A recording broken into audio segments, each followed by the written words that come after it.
Olá, é com alegria que damos seguimento ao estudo cronológico da Revista Espírita de Allan Kardec. Sempre feliz por poder compartilhar com vocês essas reflexões, esses estudos em torno dessa grande obra do codificador, ainda muito desconhecida do movimento espírita. Hoje, estudando a revista de julho de 1866. São menos artigos do que é habitual, são 7 artigos, mas vamos perceber que Kardec aqui colocou assuntos muito valiosos, interessantes, e vamos perceber que bastante atual para o nosso dia a dia, o nosso cotidiano, para as atividades da casa espírita, para aqueles que são dirigentes, trabalhadores, enfim, para o próprio espírita. Kardec começa com um artigo chamado Do Projeto de Caixa Geral de Socorro e outras instituições para os espíritas. Para que possamos entender aqui o contexto, Kardec recebe de um grupo espírita de Paris, não era da Sociedade Parisiense, mas de um outro grupo, uma comunicação espiritual, que aliás foi ditada pela avó do médium, a respeito de uma ideia que, numa leitura muito rápida, parecia muito boa, muito tentadora, porque estava propondo que os espíritas se unissem para iniciar uma fundação ou começar esta caixa geral, criar um fundo onde os espíritas colaborariam financeiramente e a partir desta arrecadação pudesse direcionar isto para a caridade. Especificamente aqui o Espírito fala a questão de crianças desamparadas àquela época, mulheres pobres, doentes, que iam aos hospitais e tinham que se submeter a todo tipo de desprezo, enfim. Então o Espírito dá esta sugestão, enaltecendo o crescimento da doutrina, que os espíritas são bastante numerosos, de forma que possibilitaria esta coleta econômica com muita facilidade para que se pudesse criar esta caixa geral, este fundo ou essa fundação. E e o Espírito aqui no final da mensagem ainda diz assim: aliás, seria um monumento do valor moral do espiritismo tão caluniado, E no final ainda ele fala para que isso fosse submetido a Kardec, a questão, e diz ainda assim: era preciso um monumento material que atestasse a fé dos espíritas, como as pirâmides do Egito atestam a vaidade dos faraós. Aqui, num primeiro momento, trazendo um pouco para a nossa atualidade, nós temos que tomar muito cuidado, e Kardec sempre insistiu nesse ponto da análise criteriosa daquilo que vinha do mundo espiritual. E muitas vezes uma ideia com uma roupagem muito atraente, boa num primeiro momento, poderia apresentar inúmeras dificuldades na sequência. Aqui, em questão, nesta mensagem em especial, naturalmente que nós não percebemos, não identificamos nenhuma iniciativa obsessiva para criar embaraços, obstáculos para a atividade do movimento espírita ou para o funcionamento de uma casa espírita específica. Aqui nós estamos diante de uma opinião pessoal de um espírito. Então há que se ter muito cuidado. E o artigo de Kardec é um artigo dos mais extensos da Revista Espírita, onde Kardec vai demonstrar o seu zelo, vai demonstrar a sua seriedade, vai demonstrar que determinados assuntos merecem um cuidado mais profundo e atencioso para que depois não se torne num grande desafio para a casa espírita, para os dirigentes e para o movimento espírita. Porque hoje acontece espíritos se comunicarem pelos médiuns da casa espírita, por dirigentes que são médiuns mais ostensivos, trazendo sugestões para o funcionamento, para a tarefa da casa espírita. Então, isso é uma prática até compreensível, possível, mas o que se pede é que nessas reuniões de direção, onde haja essa interferência da espiritualidade, trazendo ideias, sugestões para a casa espírita, para o movimento espírita, isso pode se dar para uma federativa, para uma regional, portanto em dimensões até maiores do que uma casa espírita, isso é bem-vindo. Mas o que Kardec está demonstrando para nós aqui é este cuidado em analisar a procedência, ler a mensagem com cuidado, refletir coletivamente com outras pessoas, com outros dirigentes, com pessoas mais experientes, refletir ponto a ponto da mensagem, entender o alcance, antecipar eventuais problemas que poderão surgir, se isto é viável, se não é viável, para que depois, às vezes de forma assodada, apressada, acolhemos aquilo que veio do mundo espiritual sem muito critério. A ideia aparentemente tem uma roupagem boa aqui, está falando de caridade, ajudar crianças, ajudar mães, e naturalmente que poderia se colocar em prática de forma apressada e depois, no dia a dia, no funcionamento dessa fundação, que viriam a surgir os problemas que Kardec antecipadamente levantou, e ele, inclusive, já antecipando, vai chegar à conclusão de que nem toda ideia boa e benevolente é praticável. Às vezes as ideias são boas, têm um caráter moral, mas nem sempre são praticáveis, executáveis, e muitas vezes, nós vamos ver, isto é um acréscimo que nós aqui colocamos, nem sempre são tarefas da casa espírita. Então nós temos que tomar muito cuidado. Então é um artigo muito atual para que a gente possa refletir, primeiro tomando todo esse cuidado para analisar se não é uma opinião pessoal de um espírito, que às vezes não está de má fé, mas ele lança uma ideia e cabe aos encarnados, através do livre-arbítrio e da respectiva responsabilidade, avaliar se aquilo deve ser colocado em prática daquele jeito, com alguma adaptação, ou a ideia não é praticável, não é atribuição da casa espírita, da federativa, etc. Também, conforme falamos, não é o caso, mas isso pode ser artimanhas obsessivas, quando se trazem ideias para desviar o foco principal ou os focos principais da casa espírita, que é o hospital, que é a escola, que é um espaço de convivência, uma oficina de trabalho, e às vezes vai atraindo para a casa espírita tarefas que não são propriamente delas, desviando, conforme Kardec vai falar aqui no texto, do seu objetivo principal, que é de iluminar consciências, de consolar corações, almas aflitas.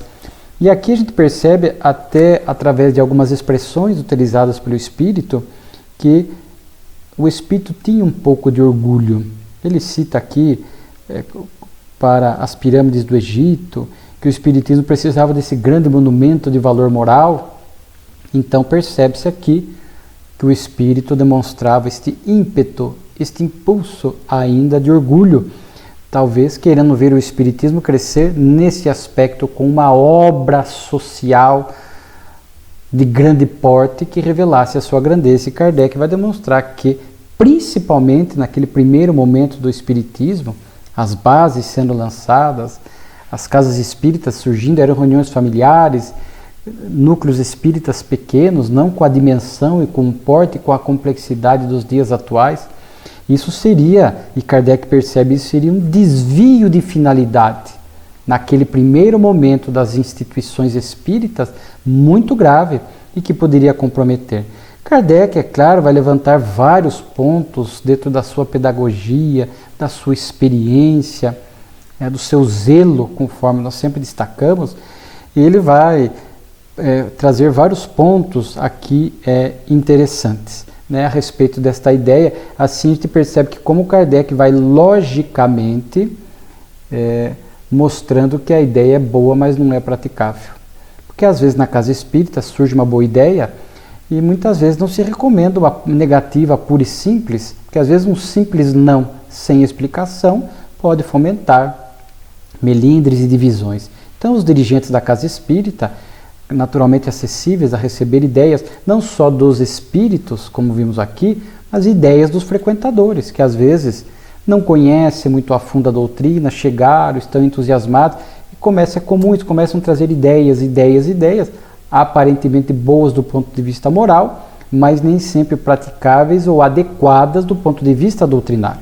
Já vivenciamos isso. E a pessoa chega entusiasmada, traz uma ideia, por exemplo, chega aqui, vamos construir um hospital para cuidar de mulheres, para cuidar de crianças. A ideia é boa, mas é praticável, é viável, é tarefa da casa espírita. Tudo isso nós temos que analisar. E Kardec, portanto, começa a analisar ponto a ponto para que pudesse apresentar uma explicação lógica e doutrinária para demonstrar que a ideia, embora boa, não é praticável, não é atribuição do espiritismo, a fim de que a pessoa que apresentou a ideia, aqui foi um espírito através do médium, mas no dia a dia da nossa casa espírita, da federativa, para que a pessoa possa ter uma explicação, para que não fique apenas com um não, que poderia, repito, fomentar outros tipos de desafio na área do relacionamento pessoal. Então Kardec vai apresentar vários pontos, e aqui eu quero abordar duas coisas. Primeiro, a forma como Kardec vai falando. Primeiro, diz sim, o espiritismo cresceu muito. Há muitos espíritas.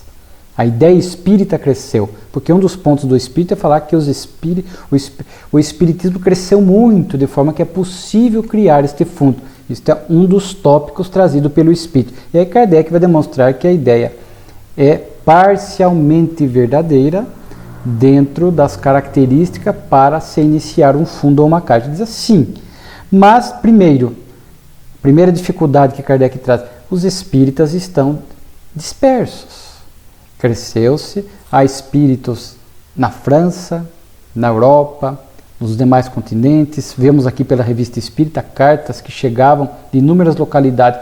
Então, como é que a ideia da comunicação era unir todos os espíritas? Então, primeiro, como é que nós vamos unir todos os espíritos que estão dispersos pelo mundo? Segundo, Kardec fala, mesmo que fôssemos pensar na França, já seria um desafio enorme como identificar esses espíritas, como coletar esse dinheiro, como direcionar esse dinheiro, né? Que vai atender mulheres, vai atender crianças, a destinação de tudo isso, o alcance de tudo isso, qual é o público que nós vamos atingir, que depois começa a surgir outros necessitados de outras ordens e nós vamos recusar, aí seremos taxados de uma religião sem coração, sem sentimento. Vejam o pensamento de Kardec, percebendo que uma ideia assodada poderia inclusive trazer depois ataques à doutrina espírita.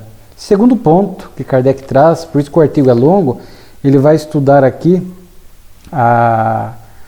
o tipo de espíritas. É verdade que há muitos simpatizantes, muitos espíritas, mas nem todos bons espíritas. Ele diz aqui por espíritas de primeira ordem, porque há os espíritas que se vinculam apenas aos fenômenos, aos espíritas que não colocam em prática as lições morais da doutrina, há espíritas por intuição que têm apenas uma afinidade com alguns pontos da doutrina e que necessariamente não se vinculariam a este fundo, a esta fundação, mas sim apenas os de primeira ordem, o que também já dificulta bastante.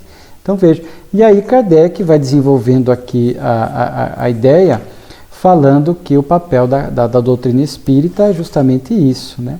O consolo, iluminar consciências, instruir. Ele diz assim, lançar as primeiras sementes. Então, naquele primeiro momento era muito importante não se distrair com obras de conteúdo social. E Kardec vai dizer que temos que tomar cuidado pôr em guarda contra o entusiasmo que cega. Então a ideia é atraente, cega. Às vezes pelo orgulho a gente quer construir coisas grandes que não dão certo. Ao longo dessas décadas que eu estou na doutrina, vimos muitos casos assim, de casas espíritas que acalentaram essas ideias grandes e depois não deu certo. Isso acabou até ruindo a harmonia, né? Afetando a harmonia, o objetivo daquela casa espírita. Então vejamos aqui, muito atual, repito, esse artigo de Kardec. E ele diz assim, isso não significa que a gente é indiferente, frio, ao refutar essa ideia. Na própria Revista Espírita, quantas vezes nós vimos o item subscrição, onde o próprio Kardec abria para coletar dinheiro e direcionar aos operários simples de Lyon, aos que foram vítimas da epidemia, cólera, problemas de enchente. Então, isso não significa que Kardec fosse alguém sem sentimento, sem preocupação, porque na própria revista nós pudemos ver em vários momentos a preocupação, o lado caridoso de Kardec.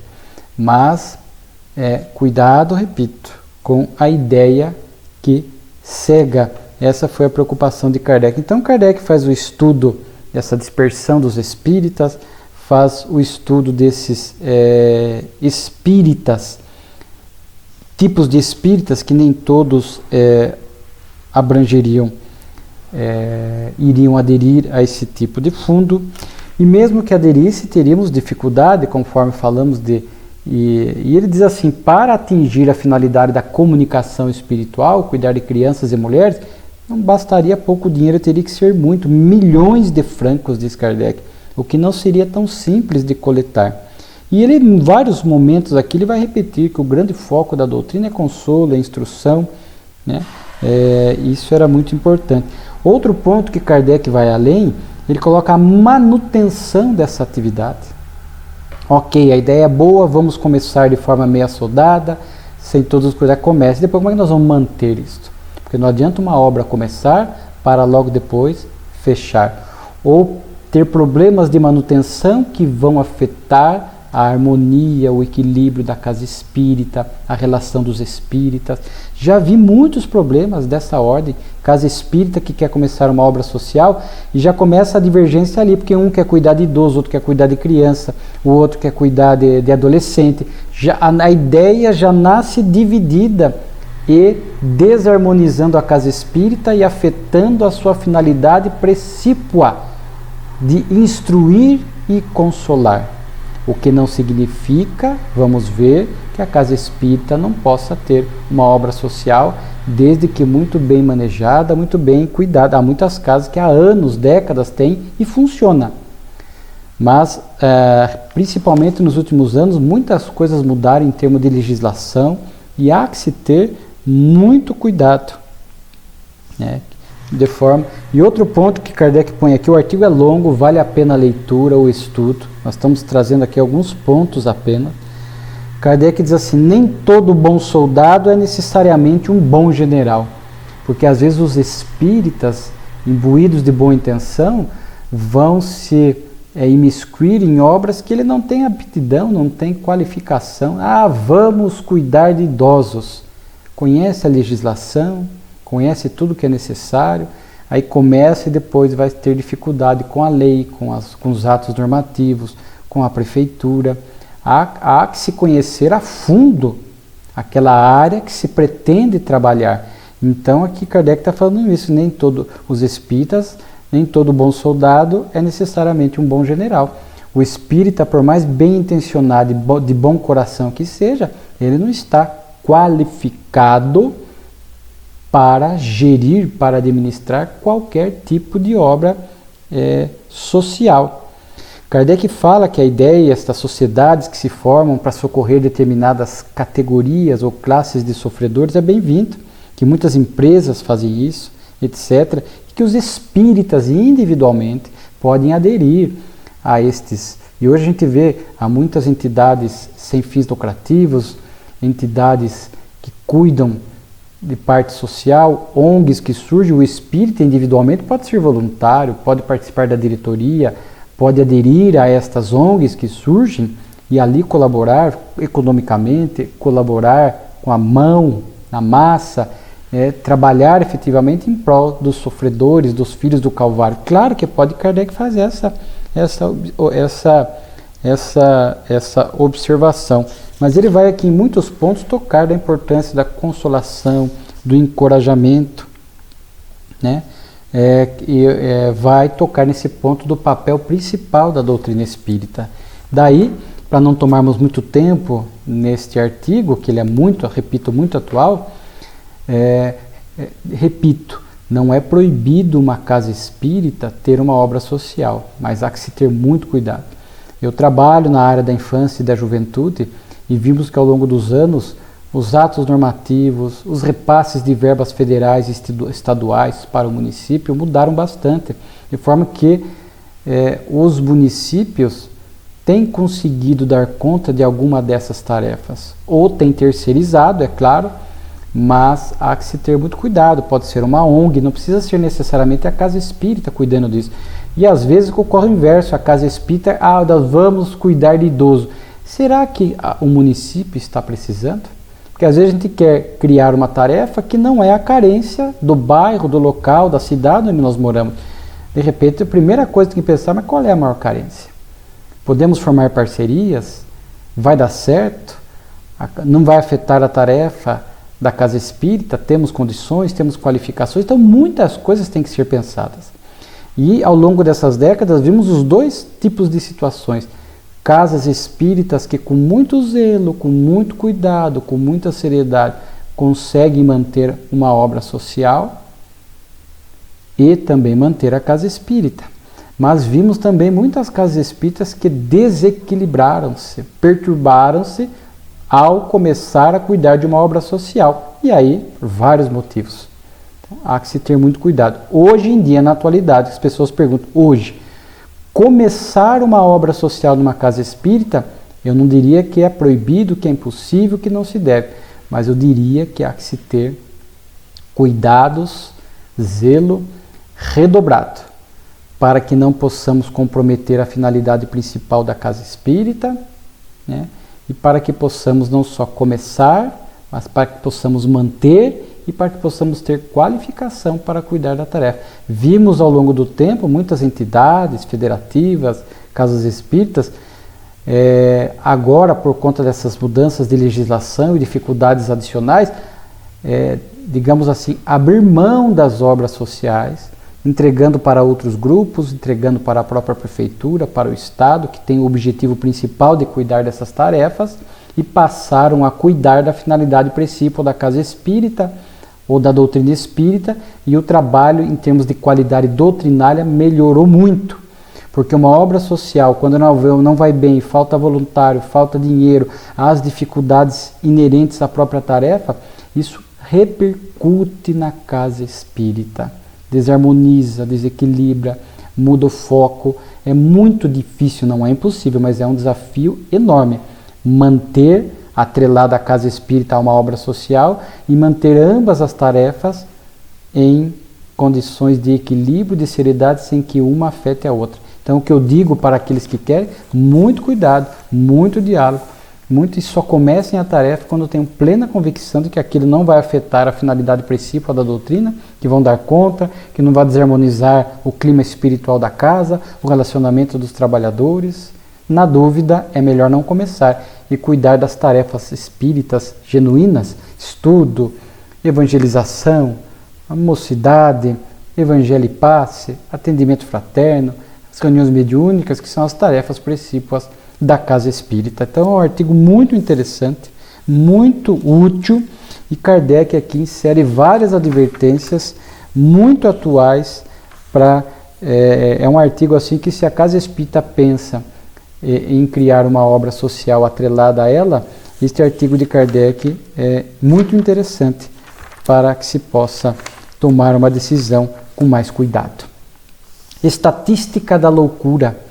Aqui é um artigo que Kardec traz, motivado, para aqueles que acompanham o estudo da Revista Espírita, sabe que os ataques levianos que a doutrina espírita sofria, muitas vezes acusada de produzir a loucura, que após o Espiritismo aumentou o caso de loucura, de suicídio, enfim, vimos vários artigos de Kardec, usando a tribuna do Espiritismo, a Revista Espírita, cuidava de mostrar que isso não era verdade, que isso era uma distorção, que pelo contrário o Espiritismo colabora para a diminuição da loucura, colabora para a diminuição do suicídio. E Kardec aproveita um relatório que foi publicado num periódico que trouxe números atualizados para a época e de longa data, que pegou desde o começo do século 1800, século XIX, e foi até a época de 66, ali mais ou menos 60, aqui a gente está vendo há muitos quadros até 61 mais ou menos, né? De forma que Kardec vai vendo aqui o aumento, os números exatos, as principais causas de loucura, que este relatório feito por órgãos oficiais, é claro, aqui é dirigido pelo ministro da Agricultura, Comércio e Trabalhos Públicos, fez um estudo sobre o estado de alienação mental na França. E aí Kardec é um artigo longo também, onde ele vai citar números, vai falar das principais causas físicas que constaram deste relatório, vai falar das causas morais também, que consta desse relatório, né? E naturalmente, por conta dos números, dos dados, dos anos, ele vai perceber assim, que o aumento da loucura constatado desde 1835 é de perto de 20 anos anterior ao aparecimento do Espiritismo na França. Portanto, aqueles que queriam atrelar o aumento da loucura a partir do surgimento da doutrina espírita, Kardec traz dados oficiais, fidedignos, para demonstrar que essa informação estava equivocada. E diz além o relatório, ele puxa isso.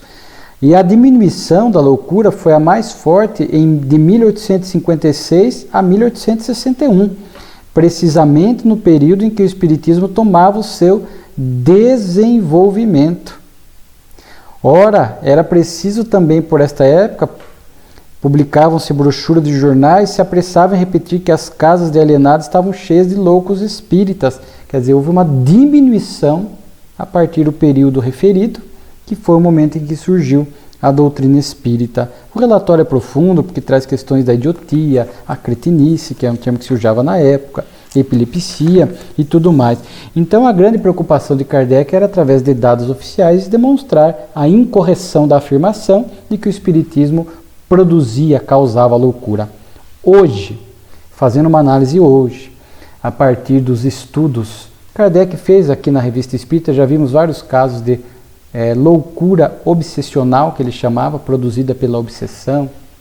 E hoje, com uma vasta literatura espírita nessa área, André Luiz, através de Chico, cuidou deste assunto em alguns momentos, e muitas obras de Filomeno de Miranda, através do nosso querido Divaldo Franco, também trazendo histórias que trazem a questão da loucura nos seus variados prismas. Dr. Bezerra estudou muito isso também, enquanto encarnado.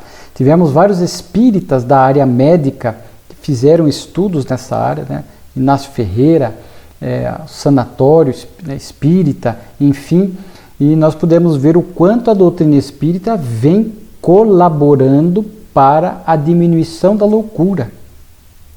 Porque nós temos, até recomendo uma obra que eu estou lendo agora, a capa antiga, chama-se Grilhões Partidos, de Filomeno, por Divaldo, onde ele vai constar aqui um caso interessante, porque numa das causas da loucura do relatório que Kardec cita, tinha a epilepsia, né, que categorizava-se genericamente como um gerador de um estado de loucura.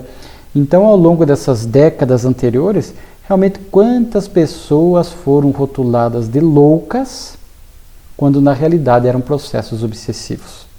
Quantos casos em sanatórios espíritas, onde a pessoa era internada, identificava-se a causa pela obsessão, e aí havia reunião mediúnica, cuidava-se do obsessor, orientava-se a família, moralizava-se o obsediado, orientava-o também.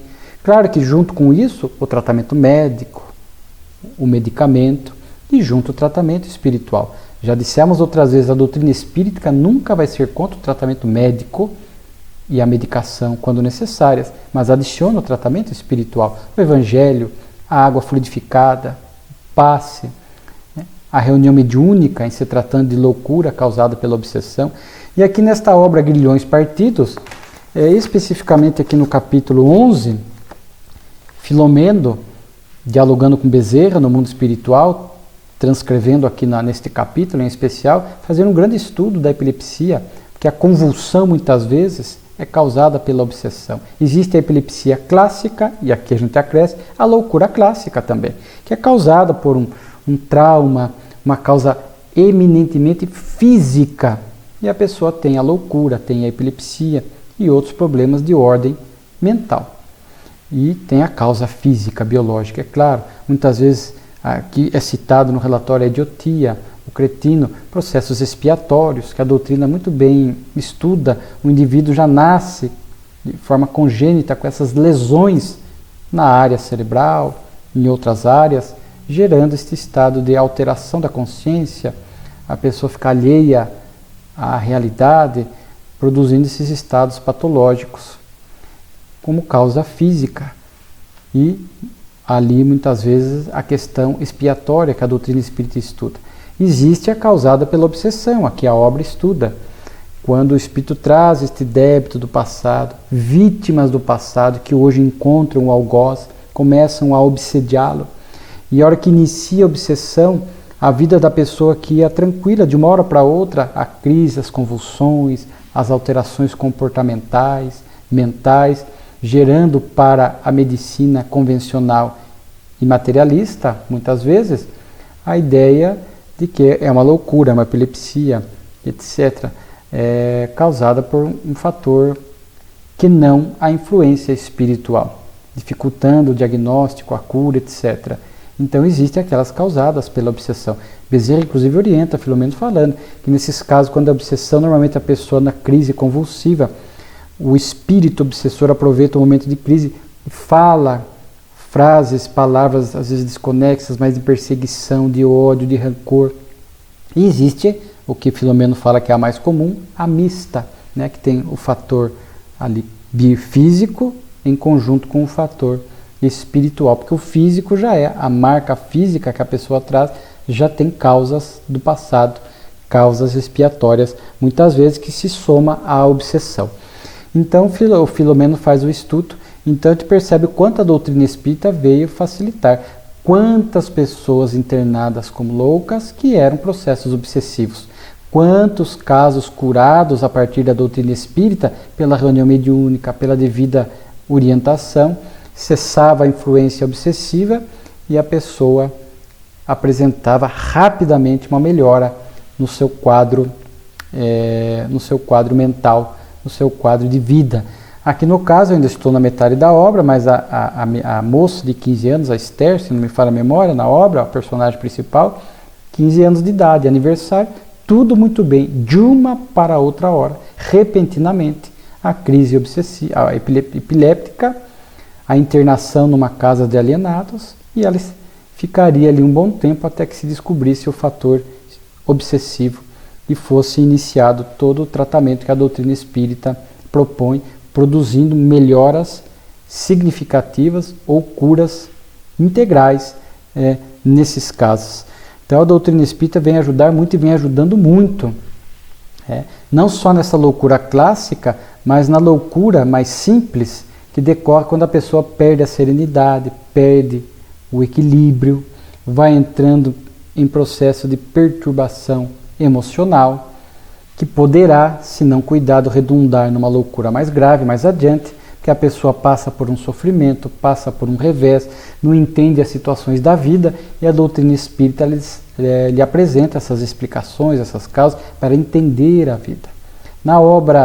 Em obras póstumas, é citada ali uma comunicação dizendo que nesta época de transição aumentaria muito o suicídio, inclusive de crianças, temos visto, infelizmente, e a loucura, mas não esta loucura clássica, justamente também esta loucura, a pessoa perda do equilíbrio, perda da serenidade, por conta das escolhas morais equivocadas, por conta das aflições da vida, da revolta, da inaceitação, produzindo este tipo de loucura mais simples, mas que muitas vezes, se não cuidada, pode gerar quadros mais graves, que muitas vezes também pode, de forma mista, conforme vimos, atrair questões obsessivas, a dificultar ainda mais a situação. Então, a doutrina espírita trouxe um esclarecimento muito grande.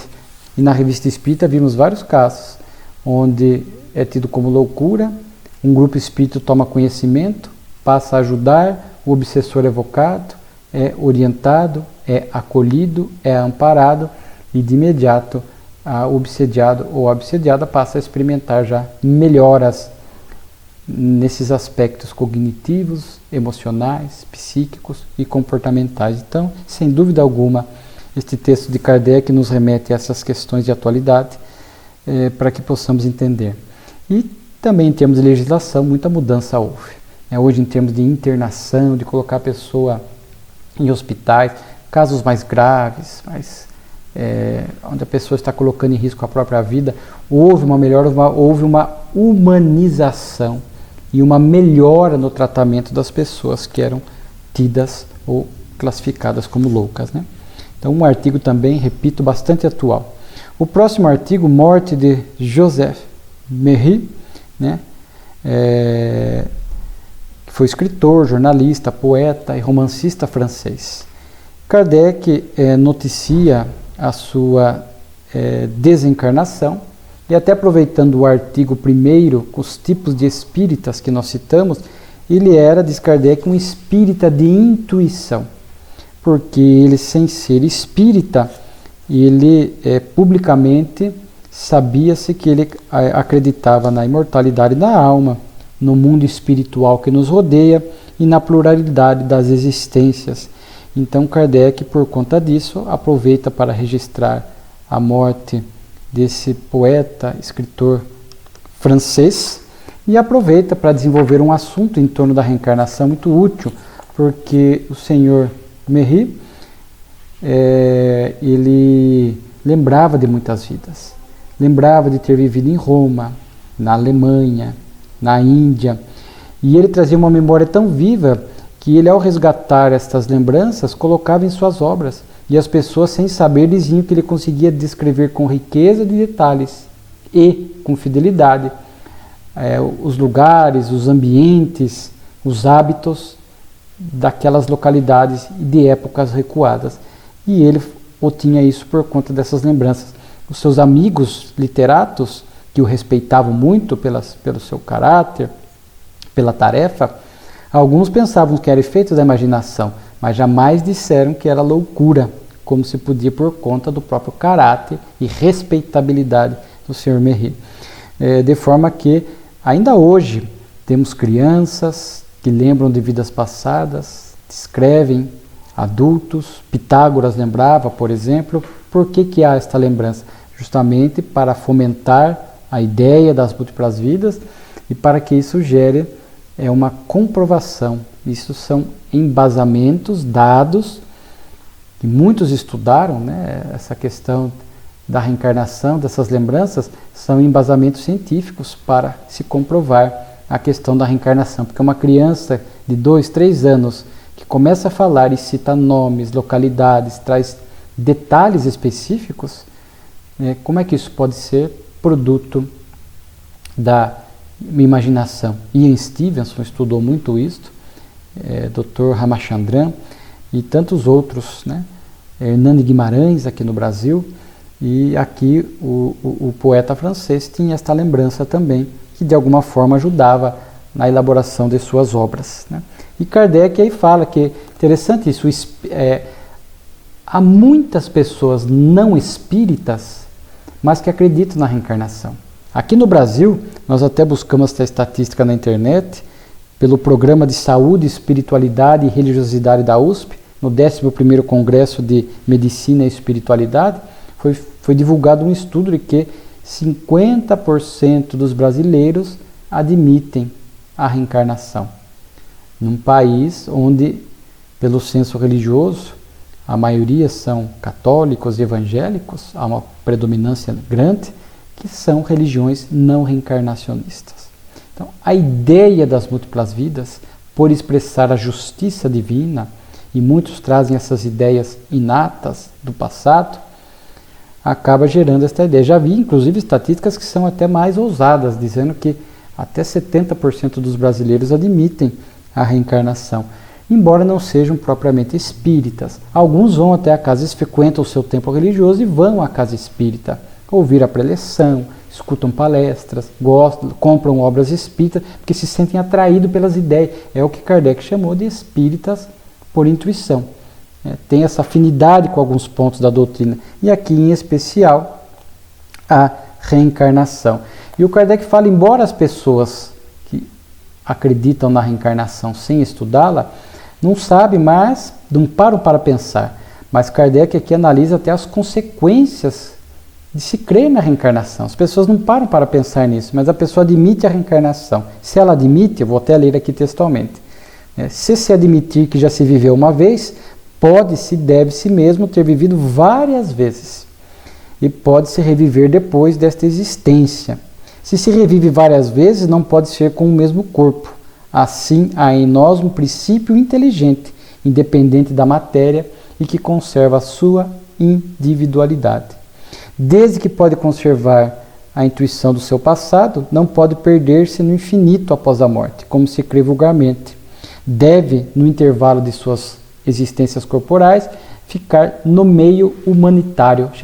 Então veja que crer na reencarnação, você crê na imortalidade da alma, na individualidade da alma, que já teve várias vidas, que terá outras, né? E que o espírito, então, portanto, no intervalo das reencarnações fica no mundo espiritual. Kardec chama de meio humanitário, que são essas colônias espirituais, como na Solar e outras, colônias de transição, que o espírito vai lá, fica um tempo e logo vai regressar. Há necessidades expiatórias e provacionais, de progresso, portanto, para reencarnar.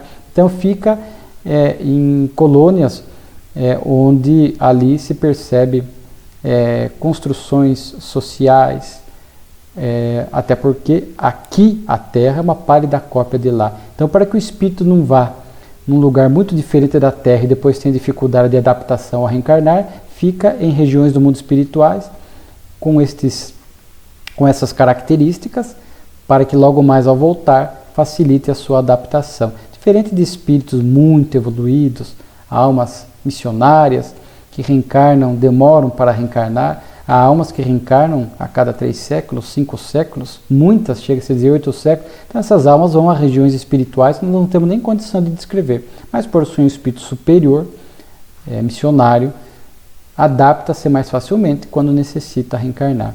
É diferente daquele espírito que está ainda em processo de progresso, as necessidades expiatórias, provacionais, ficam nessas colônias que nós vemos a André Luiz descrevendo, a Filomena descrevendo, onde há casas, moradias, há praças, veículos, etc. Então, perfeitamente ambientados, como diz Kardec, nesse meio humanitário, para logo mais retornar à Terra. Então, é interessante este estudo que Kardec faz, né? Aí pressupõe crer no mundo espiritual que nos cerca. Enfim, Kardec vai deduzindo várias consequências da reencarnação, mas que as pessoas que acreditam por intuição normalmente não param para refletir. Algumas sim, e Kardec aproveita o artigo, inclusive, para trazer o que muitas vezes motiva os indivíduos a buscar a casa espírita, o espiritismo. Claro que muitos são trazidos pela dor, pelo sofrimento, pelo processo obsessivo, e aqui Kardec insere, enfim, pelo princípio da pluralidade das vidas, porque há pessoas que acreditam na reencarnação e chega uma hora e fala, puxa, mas eu queria entender melhor isso, queria entender as consequências, estudar as consequências, ampliar meu entendimento em torno da reencarnação. E muitas acabam vindo à doutrina espírita, porque, embora haja na Terra outras religiões reencarnacionistas, como, por exemplo, o budismo, o hinduísmo, né?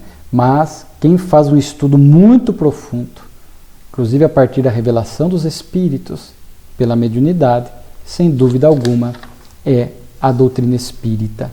Portanto, a reencarnação, diz Kardec, é uma lei da natureza. E o próprio espírito do poeta francês, Kardec evoca, traz uma comunicação dele aqui, e ele diz assim, como foi uma pessoa, ele diz assim, bem vivi, do ponto de vista ético-moral, é claro. E ele diz assim, a morte foi para mim uma doçura inefável. Despertei junto de amigos devotados que me esperavam. Fui libertado do corpo sem perturbação, sem arranco, que era espiritualizado. Sim, tive várias vidas, na Roma dos Césares, na Gália, ajudei a conquistar a vossa pátria, a França, vi as bordas do Ganges, as dos rios da China, então confirmava todas as lembranças que ele tinha em vida. Sim, eu era espírita de coração, embora confesse de boa fé não haver ligado grande importância, ou seja, não foi procurar estudar, mas trazia essas ideias intuitivamente. E ele chega bem no mundo espiritual, não pelo conhecimento de alguns pontos da doutrina, mas principalmente pela vivência moral. É um alerta para nós espíritas, é a questão 165 do Livro dos Espíritos, quando os benfeitores falam, sim, o conhecimento espírita ajuda nesta fase de desligamento do corpo, chegada no mundo espiritual, despertamento, este período que lá está nominado como perturbação espírita. Mas a prática do bem e a consciência pura pelo dever cumprido predomina. Tá? Então aqui o poeta francês chegou bem no mundo espiritual, não era apenas porque acreditava na reencarnação, mas era porque também procurou ser uma pessoa do bem, espiritualizada, honesta, com uma conduta ético-moral, que fez com que ela, por mérito, que não há privilégio na lei de Deus, pudesse despertar e desfrutar deste estado de felicidade na sua chegada ao mundo espiritual. Questões e problemas, também aqui são 2 artigos interessantes, porque Kardec tinha essas sessões na Revista Espírita que vocês estão acostumados, questões e problemas, estudo moral.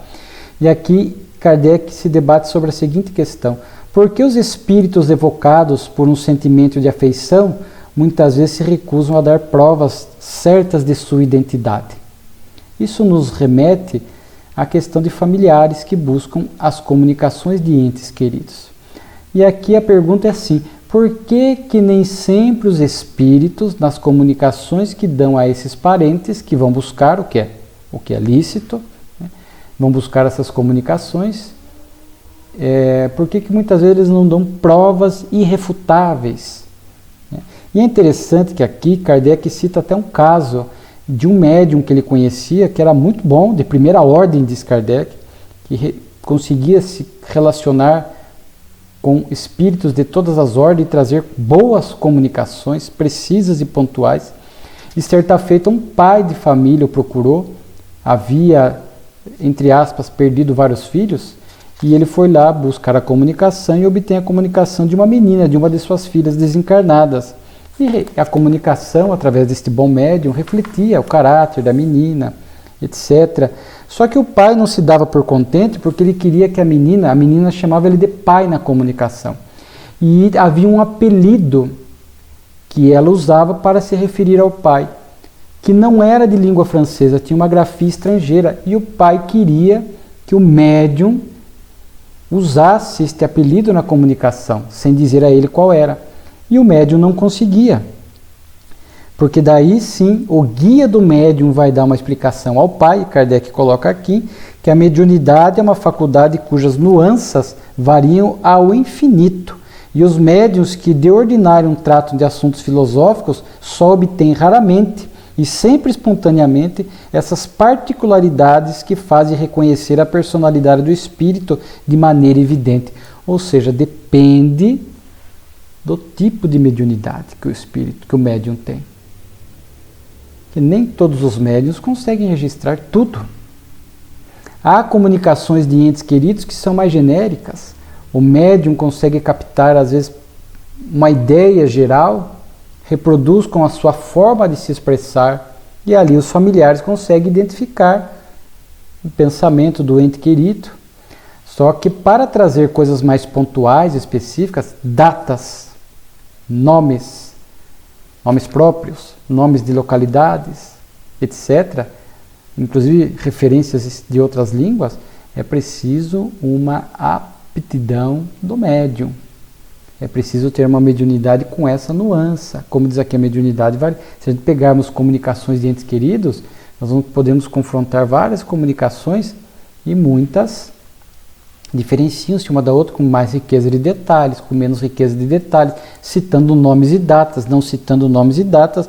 Tudo isso, como diz aqui, depende, portanto, desta qualidade, desta aptidão do médium. E a mediunidade, nuances que variam ao infinito. E às vezes o familiar que procura não tem este conhecimento e acha que o médium deve ou é capaz de registrar tudo, qualquer tipo de informação. E quando vê um relato mais genérico, continua na descrença, porque quer coisas muito pontuais e específicas. Isso depende. Como Chico. Chico era um médium de primeira ordem, com uma mediunidade incomparável, capaz de registrar nomes, datas, às vezes até nomes estrangeiros e tudo mais. Divaldo Franco. Então há médiuns que se destacam, mas na maioria o médium não detém estas qualidades especiais. E Kardec aqui fala assim, como identificar? Normalmente, então, pelo conteúdo da mensagem, pelas ideias, porque o médium desconhecia muitas das coisas que estão ali na mensagem, ainda que genéricas. E aí Kardec faz uma observação interessante. Por isso que, quanto mais recente a desencarnação, mais fácil reconhecer o espírito por conta do seu caráter e da sua forma de se expressar, conforme consta da mensagem. Claro que aqui é uma afirmação genérica, não em tom absoluto. Não há necessidade, não são somente os espíritos que partiram recentemente que conseguem ser identificados nas comunicações espirituais, mas facilita. Por quê? Porque quanto mais tempo está o espírito no mundo espiritual, o espírito progride, o espírito estuda, o espírito refaz ideias equivocadas, o espírito às vezes muda o seu linguajar, se aprimora, lembra de vidas passadas. E aí ele vai dar uma comunicação que, de forma, um exemplo apenas, 20 anos, 40 anos após a desencarnação, e aí traz uma mensagem e a família diz, não, mas ele não se expressava dessa forma, ele não usava essa palavra. Mas é claro, o espírito se aprimora, progride no mundo espiritual. Portanto, para a família que muitas vezes não detém este conhecimento, não conhece essas particularidades da mediunidade, do progresso no mundo espiritual, vão olhar e falar, não é meu filho, não é meu marido. Está muito diferente. Ele não pensava dessa forma, mas o espírito aprimora-se, modifica-se no mundo espiritual. Então vejamos que e Kardec traz aqui até coisas que vemos nesse tipo de mediunidade, familiares aflitos que vão e querem uma comunicação à sua maneira, criam condicionamentos, querem que o espírito coloque tais pontos na comunicação, e muitas vezes não vem assim. A comunicação vem de lá para cá, de acordo com a vontade do espírito, mérito da família e tantas outras coisas que ali são colocadas em jogo. E Kardec diz assim, e quando não raro, buscam e não se contentam com uma comunicação, querem 2, 3, 5, 10, há familiares que ficam nesse movimento incansavelmente. Não se contentam, continuam na descrença, na dúvida. Então, às vezes, não é através da mediunidade do fenômeno. E aqui Kardec diz que alguns espíritos até cessam a comunicação, sem pressa, aguardando que os familiares se convençam por outros meios.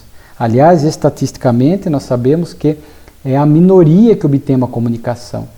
Num trabalho dessa natureza, às vezes temos ali centenas de pessoas. E vem 3, 4, 5, 6 comunicações. Mas se aquela família confirma a autenticidade da mensagem, se o filho, o marido, o pai, a mãe daquela está vivo, o meu também está. E o mais importante é que se estudasse a doutrina espírita, porque daí, estudando pela fé racional a imortalidade, o intercâmbio, a reencarnação, a vida no mundo espiritual, etc., nós nem precisaríamos da mensagem para ter a certeza de que os nossos entes queridos continuam vivos nessas outras dimensões da vida e que o reencontro se dará mais cedo ou mais tarde. É inevitável. É o que muitas comunicações sugerem aos familiares que ficaram na Terra. Pare de sofrer, de se revoltar, aceite, chegou a minha hora. Pratique o bem. Algumas comunicações lhe sugerem, estude o Espiritismo, procure compreender estas questões, esses assuntos que transcendem as questões da matéria.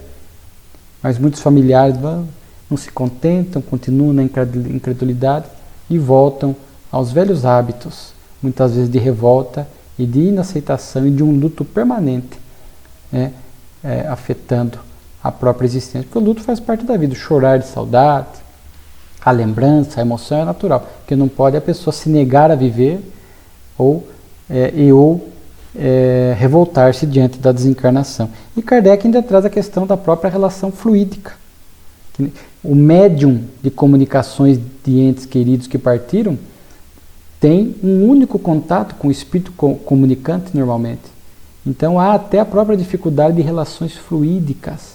Por isso que é algo muito peculiar esse tipo de mediunidade.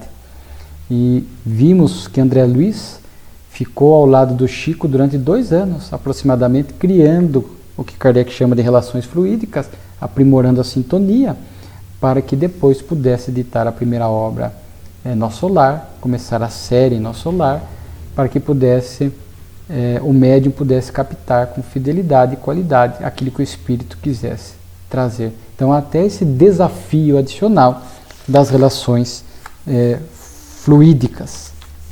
Existe aqui qualificação de santo aplicada a certos espíritos.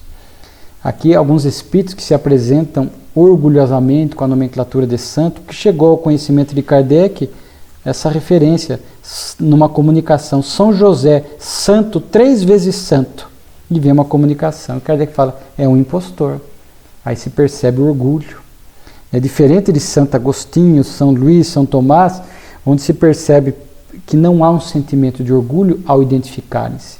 Não há um sentimento de orgulho quando lemos as suas comunicações. Então há que se ter muito cuidado, porque o nome de santo atribuído ao Espírito não significa que seja ele, e muitas vezes que seja um bom Espírito, porque às vezes alguns títulos que são concedidos aqui na Terra não necessariamente revelam a grandeza espiritual daquele Espírito. Isso se deu mais por convenções humanas do que propriamente por mérito moral. Mas em muitos casos, quando for canonizados, etc., atribuídos o título de santos, estamos sim diante de muitos espíritos evoluídos, né?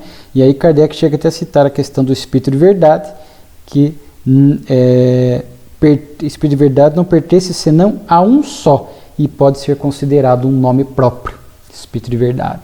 Portanto, junto com esta informação e outras, na Revista Espírita, o Cristo Consolador no Evangelho segundo o Espiritismo, sabemos que é Jesus. E a Revista Espírita, o último artigo, é uma poesia espírita, para quem gosta, e o artigo vista a retrospectiva das existências do Espírito. Kardec recebe uma carta de Lyon que questiona Dr. Caillet, que nós vimos na revista anterior, falar de que no mundo espiritual ele foi induzido a um sono espiritual e lembrou de múltiplas vidas. A carta diz assim, olha, esta informação, ao meu ver, conflita com o Livro dos Espíritos, que diz que depois da morte a alma vê e abarca de um golpe de vista suas imigrações passadas. Aí Kardec diz que não há contradição. O Livro dos Espíritos não é um tratado completo, apenas apresenta as bases e os pontos fundamentais que devem se desenvolver sucessivamente pelo estudo e pela observação. Olha que ponto importante. Mas com fidelidade às bases, é claro.